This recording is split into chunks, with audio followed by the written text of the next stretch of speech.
Now we're going to talk about Star Trek Waypoint Special number 1. And for those of you who are not familiar with the Star Trek Waypoint series, it was a 6-issue miniseries. Of the comic books. Of the comic books that was around a couple years ago, but it was an anthology series. You didn't have to read them in order. So they changed the format. Now they release specials here and there, and this is the first special that they released. So every issue of Waypoint goes across the whole spectrum of the Star Trek universe. It's not limited to one timeline. And they have a variety of different creative teams. So this is a perfect way to jump into Star Trek comics if you're just touching the toe to the water to see if you like it, because you get 4 stories in this issue by different styles of writers and artists. So there's something for everyone. Hey, baby doll, let's talk about the first story in Star Trek Waypoint number 1. Entitled, Only You Can Save Yourself. And with this story, it was written by Dave Baker. The artist is Nicole Go, and the colorist is Mikhail Moretto. So what did we find about this story? This one was about Ezri Dax, and she is having her own, well, there's a little adventure and everything. Anytime there's something Ezri Dax, I'm excited, because I don't feel that she got enough screen time. So anytime there's a book about her, I want to find out more about her, and now we have a comic book. So right off the bat, this comic has my attention, being on the cover as well. Because on the TV screen, we only got to see her for one season of DS9. So in this story, she is remembering her previous symbionts, and she's basically using the expertise of the previous, host, not symbiont, the previous hosts, to get through her experience that she's having here.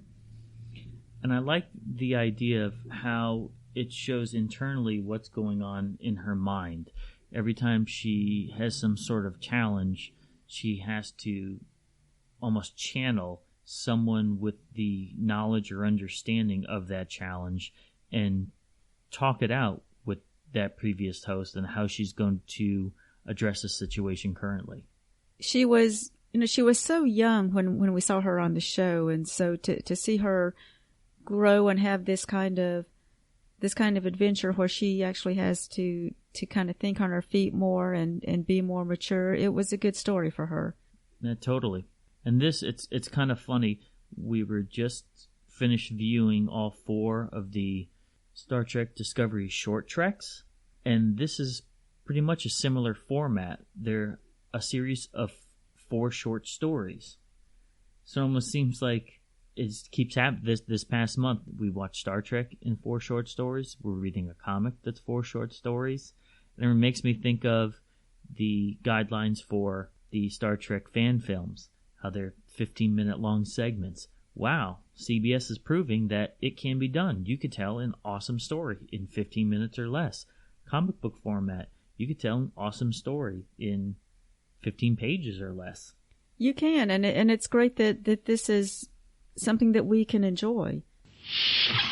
Now, the next story was entitled Consider Eternity.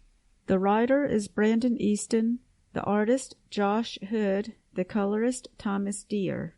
I very much enjoyed this story. Let's talk a little bit about that and how it shows the expanse of the Q entities and the time involved in them.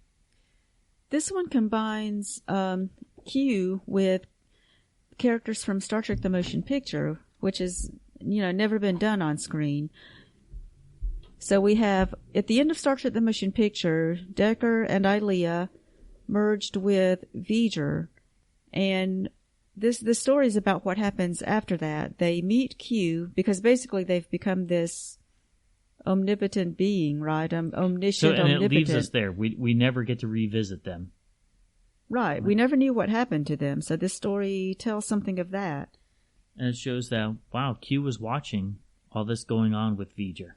And Q gets to talk to them. Mostly he talks to the form of Decker, right? The Decker part of the merge, and explains to him, like, well, now you're a godlike being and you can do all these things. And Decker is, reacts like a human. Well, maybe I'm not interested in that.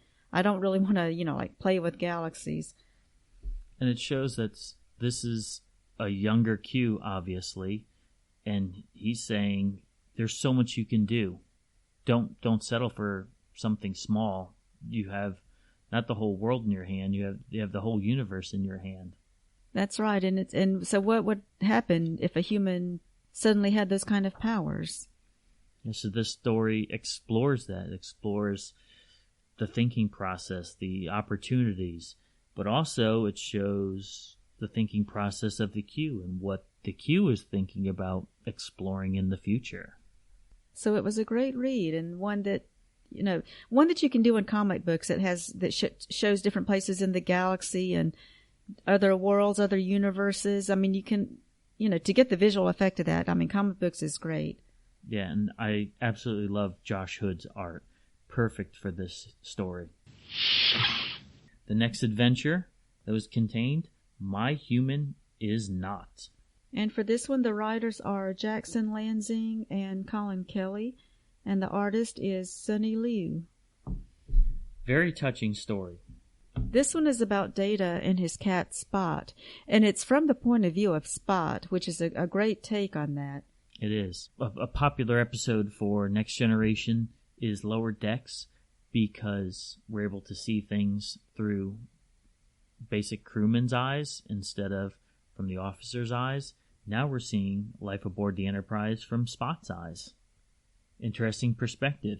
And it does show that Spot really does love Data, and he knows that Data is not like the other humans, but he just, he loves the tickle time, getting petted and getting fed.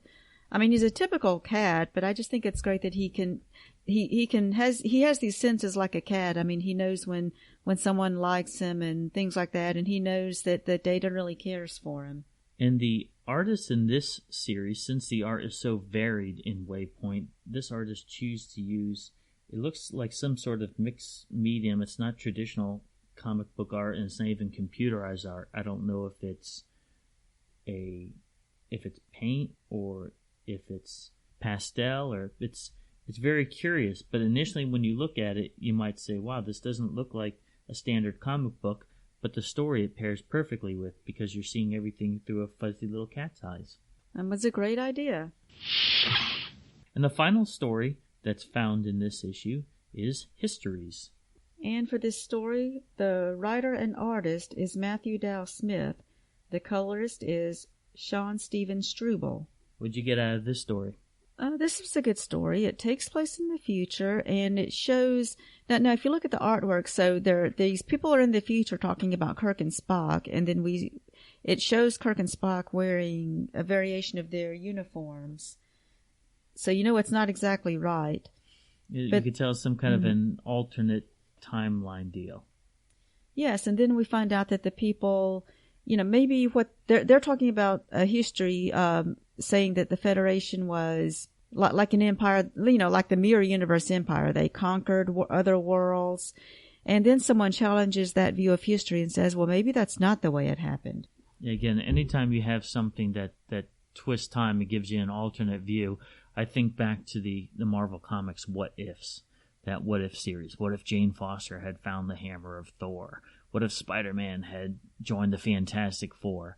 This simply gives you an alternative timeline if just a few small elements in history were changed.